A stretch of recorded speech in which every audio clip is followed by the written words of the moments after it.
নমস্কার বন্ধুরা, ডলি রন্ধনশালায় সবাইকে স্বাগত। আর আজকে তোমাদের সাথে শেয়ার করব গাঁটি কচু আলু ডিম দিয়ে একটা দুর্দান্ত স্বাদের রেসিপি। গাঁটি কচু দিয়ে হয়তো তোমরা অনেক রকমের রেসিপি বানিয়ে খেয়েছো, তবে একবার হলেও তোমরা এই রেসিপিটা বাড়িতে অবশ্যই ট্রাই করে দেখো। এটা খেতেও যেমন দুর্দান্ত স্বাদের হয়, আর রান্নাটাও কিন্তু খুব ঝটপট হয়ে যায়। আমি এখানে গাঁটি কচু, আলু, ডিম সব কিছু একসাথে প্রেসার কুকারের মধ্যে সিদ্ধ করে নিয়েছিলাম।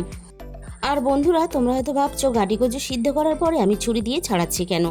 এইভাবে একটু ছুরি দিয়ে চাপ দিলেই কিন্তু গাঁটি কচু খুব সহজেই তাড়াতাড়ি খোসাটা উঠে আসে। খুব অল্প সময়ে তাড়াতাড়ি খোসাগুলোকে ছাড়ানো হয়ে যায়। আর বন্ধুরা, গাঁটি কচু নিরামিষভাবে আমরা কিন্তু অনেক রকমের পদ রান্না করে থাকি। তাছাড়া এই গাঁটি কচু দিয়ে আমরা ইলিশ মাছ বা অন্য কোনো রকম অনেক রকমের মাছ কিন্তু রান্না করে থাকি। আর এই গাঁটি কচু দিয়ে ডিমের যে এত সুন্দর একটা পদ রান্না করা যায়, তোমরা যতক্ষণ না বাড়িতে বানাবে ততক্ষণ কিন্তু বুঝতে পারবে না। তাই বন্ধুরা, একদিন হলেও তোমরা এই রেসিপিটা বাড়িতে অবশ্যই ট্রাই করে দেখো। আর আমি কিন্তু এই রান্নার জন্য কচু আলু সব কিছুই লবণ ছাড়া খুব ভালোভাবে সিদ্ধ করে নিয়েছিলাম। কচু আলু খুব ভালোভাবে পরিষ্কার করে ছাড়িয়ে নেওয়ার পরে মাঝখান থেকে এভাবে দু টুকরো করে পিস করে নিলে তাহলে কচুর ভিতর পর্যন্ত সমস্ত রান্নার মশলা চলে যাবে। আর তেল মশলা যদি কচুর ভিতর পর্যন্ত না যায় তাহলে কিন্তু খেতে ভালো লাগবে না। তাই আমি এখানে কচুগুলোকে দু টুকরো করে পিস করে নিলাম। এবার আমি আলুগুলোকেও ডুমো করে কেটে নেব। আর বন্ধুরা, রেসিপিটা কেউ কিন্তু স্কিপ করে দেখো না, তাহলে আমি শেষ পর্যন্ত কি কি মশলা দিয়ে রান্নাটা করেছি সেটা কিন্তু বুঝতে পারবে না। আর রান্নাটা যখন তোমরা করবে তাহলে কিন্তু খেতে অতটা ভালো লাগবে না।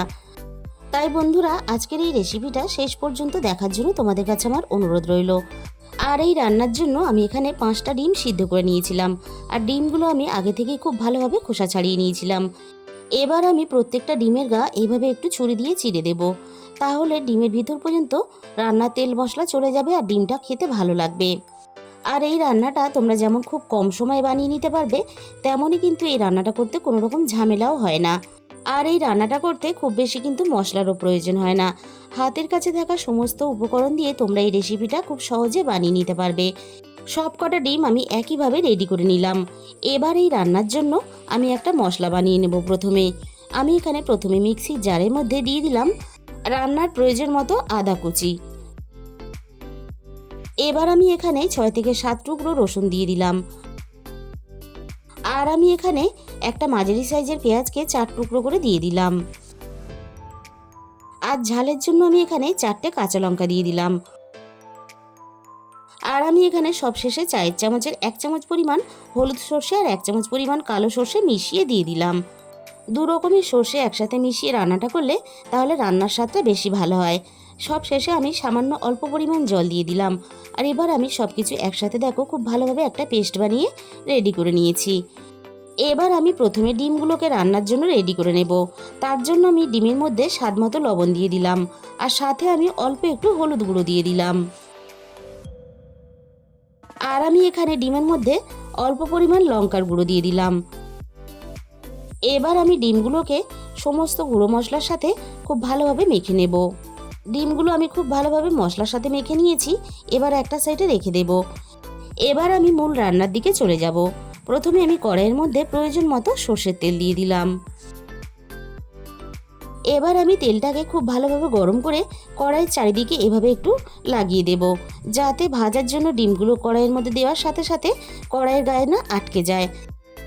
এবার আমি ডিমগুলো ভাজার জন্য কড়াইয়ের মধ্যে সবগুলো ডিম আমি দিয়ে দেব। এবার আমি ডিমগুলোকে মিনিট 3-4 মতো তেলের মধ্যে নাড়াচাড়া করে খুব ভালোভাবে লালচে করে ডিমগুলোকে ভেজে নেব। ডিমগুলো এদিকে ভাজা হতে থাক, এবার আমি কচুগুলোকে রেডি করে নেব। প্রথমে আমি আলু আর কচুর মধ্যে স্বাদ মতো লবণ দিয়ে দিলাম। আর সাথে আমি এখানে দিয়ে দিলাম অল্প পরিমাণ হলুদ গুঁড়ো। এবার আমি লবণ আর হলুদ দিয়ে আলু আর কচু খুব ভালোভাবে মেখে নেব। এইভাবে আলু আর কচু মশলা দিয়ে মেখে ভাজলে তাহলে ভাজাটা খুব সুন্দর হয়। আলু কচু মাখা আমার রেডি হয়ে গেছে। আবারও আমি রান্নার দিকে চলে এসেছি। সবগুলো ডিম আমি খুব ভালোভাবে লালচে করে ভেজে নিয়েছি। এবার সমস্ত ডিমগুলোকে আমি কড়াই থেকে নামিয়ে নেব। একটা ডিমের কুসুম ভিতর থেকে বেরিয়ে এসেছে, এতে কিন্তু রান্নার কোনো অসুবিধা হবে না। সবগুলোই আমি একইভাবে ভেজে তুলে নিলাম। এবার আমি ওই একই তেলের মধ্যে আলু আর কচুটা ভেজে নেব। তার জন্য আমি আলু আর কচু তেলের মধ্যে দিয়ে দিলাম। এবার আমি আলু আর কচু একসাথে মিনিট 5 মতো নাড়াচাড়া করে আলু আর কচু বেশ লালচে করে খুব ভালোভাবে ভেজে নেব।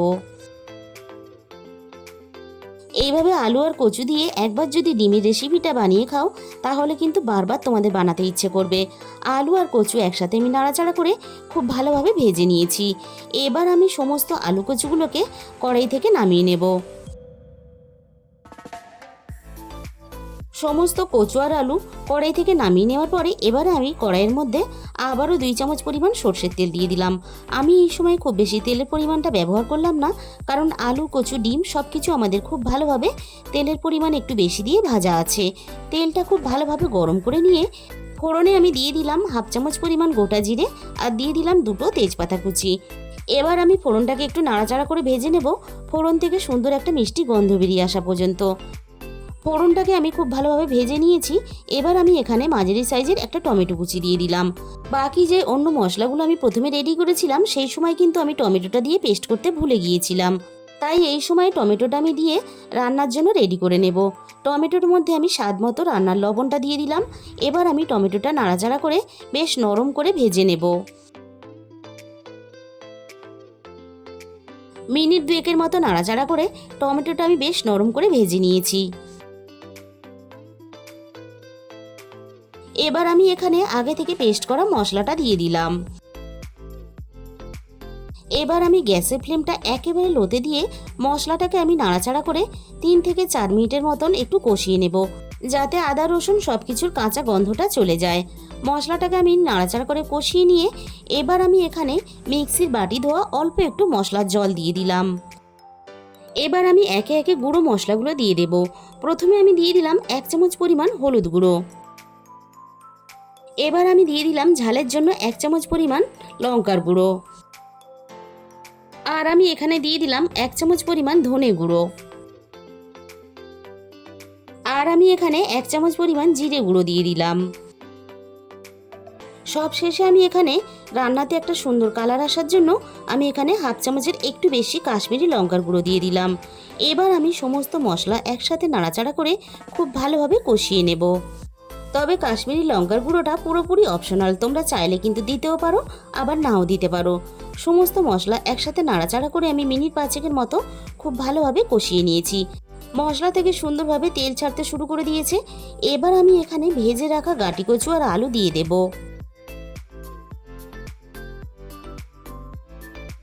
এবার আমি মশলার সাথে কচু আর আলু ভালোভাবে কষিয়ে নেব। 3-4 মিনিটের মতো নাড়াচাড়া করে মশলার সাথে কচু আর আলু খুব ভালোভাবে আমি কষিয়ে নিয়েছি। এবার আমি রান্নায় প্রয়োজন মতো জল দিয়ে দেব। আর এই রান্নাটা আমি একটু ঝোল রেখে করব, তাই আমি আমার প্রয়োজন মতো হিসাব করে জলটা দিয়ে দিয়েছি। তোমরা যতটা ঝোল রাখতে চাও সেই হিসাব করে এখানে জলটা ব্যবহার করবে। সব কিছু একসাথে খুব ভালোভাবে মিশিয়ে দিয়ে এবার আমি রান্নাটাকে হতে দেব।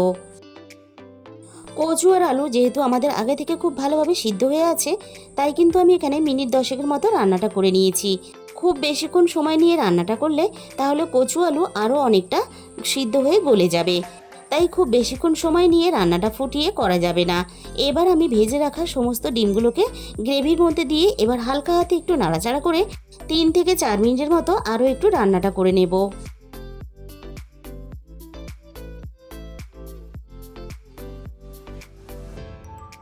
রান্নাটা কিন্তু আমার এখানে প্রায় রেডি হয়ে এসেছে।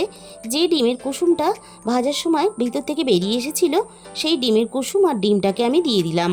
আগে যদি দিতাম তাহলে কিন্তু কুসুমটা রান্নার সাথে ঘেটে যেত। ডিম আর কুসুমটা হালকা হাতে নাড়াচাড়া করে আমি গ্রেভির মধ্যে একটু মিশিয়ে দিলাম। এবার আমি সব শেষে দিয়ে দিলাম 1 চামচ পরিমাণ গরম মশলার গুঁড়ো। আর সব শেষে আমি এখানে অল্প একটু ধনেপাতা কুচি দিয়ে দিলাম।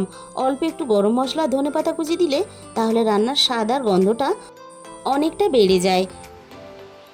গরম মশলা গুঁড়ো আর ধনেপাতা কুচিটা নাড়াচাড়া করে মিশিয়ে দিলেই কিন্তু আমাদের এখানে রেডি হয়ে যাবে দারুণ স্বাদের গাঁটি কচু আলু দিয়ে ডিমের একটা রেসিপি। তাহলে তাহলে বন্ধুরা, আজকের রেসিপিটা ভালো লাগলে একটা লাইক করে দিও আর নিজেদের বন্ধুদের মধ্যে শেয়ার করে দিও।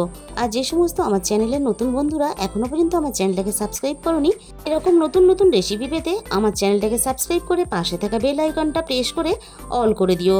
তাহলে আমি যখনই কোনো নতুন রেসিপি আপলোড করব সবার আগে তোমার কাছে পৌঁছে যাবে। আর তোমাদের মূল্যবান সময় দিয়ে আমার এই রেসিপিটা শেষ পর্যন্ত দেখার জন্য তোমাদের সবাইকে অসংখ্য ধন্যবাদ। আজকে তাহলে এই পর্যন্ত, দেখা হবে অন্য কোনো নতুন রেসিপির সাথে।